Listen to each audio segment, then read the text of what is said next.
Vjosa Osmani dhe një mandat që la gjurmë në presidencën e Kosovës. Pas 5 vitesh në krye të shtetit, mandati kushtetues i presidentes së Kosovës, Vjosa Osmani, mbërrin në fund në një moment delikat për jetën institucionale të vendit. E zgjedhur më 4 prill 2021 nga Kuvendi i Kosovës për një mandat 5 vjeçar, Osmani e përmbyll këtë kapitull politik në një kohë kur Prishtina zyrtare po përballet me tensione të reja rreth zgjedhjes së pasuesit të saj dhe funksionimit normal të institucioneve.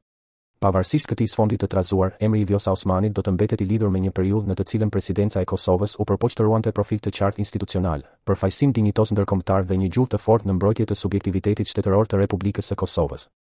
Për shumë mbështetës dhe vëzhgues të jetës politike në Kosovë, Osmani u shfaq si një figurë që i dha presidencës jo vetëm peshë formale, por edhe ton politik, sidomos në çështjet që lidhen me sovranitetin, legitimitetin ndërkombëtar dhe raportin e Kosovës me aleatët e saj. Kjo vlerësim mbështetet te roli i saj kushtetues dhe profili i saj publik si presidente që përfaqësoi vendin në arenën ndërkombëtare gjatë gjithë mandatit. Vjosa Osmani erdhi në krye të presidencës pas një periudhe të ngarkuar politike në Kosovë, në të cilën kishte mbajtur edhe poste të tjera të rëndësishme, përfshirë atë të kryeparlamentares dhe më herët detyrën e presidentes në ushtrim.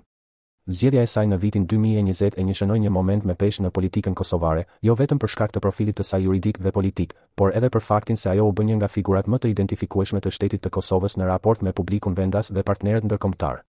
Gjatë mandatit të saj, Osmani u përpoq ta projektonte presidencën si institucion aktiv në mbrojtje të interesit shtetëror dhe kombëtar. Në diskursin e saj publik, ajo mbajti shpesh një qëndrim të qartë për njohjen ndërkombëtare të Kosovës, përballjen me Serbinë në planin diplomatik dhe nevojën që shteti i Kosovës të trajtohet si subjekt i barabartë në arenën ndërkombëtare. Në këtë drejtim, ajo mbeti për shumë kënd një zë i lexueshëm, i artikuluar dhe i fortë politikisht. Kjo është në përputhje me profilin zyrtar të presidencës së saj dhe deklarimet e saj të raportuara kur mori detyrën. Mandati i saj, megjithatë, nuk mbyllet në një klim të qetë politike.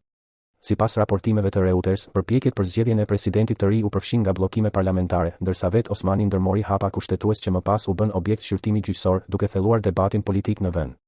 Kjo do të thotë se fundi i mandatit të saj nuk po lexohet vetëm si mbyllje e një kapitulli personal, por edhe si pjesë e një krize më të gjerë institucionale në Kosovë. Megjithatë, në vlerësimin politik dhe publik, Vjosa Osmani do të kujtohet nga shumë shqiptarë si një presidente që i dha figurës së kreut të shtetit një kombinim serioziteti institucional, qartësie politike dhe përfaqësimi dinjitos. Në një rajon ku shpesh institucionet lëkunden mes krizave, kalkulimeve partijake dhe tensioneve të vazhdueshme, ajo u perceptua nga një pjesë e madhe e opinionit si figurë që e mbrojti me vendosmëri pozitën e Kosovës dhe e përfaqësoi atë me dinjitet në sytë e botës. Kjo pjesë është vlerësim editorial, i mbështetur në faktin e rolit të saj publik dhe institucional gjatë mandatit.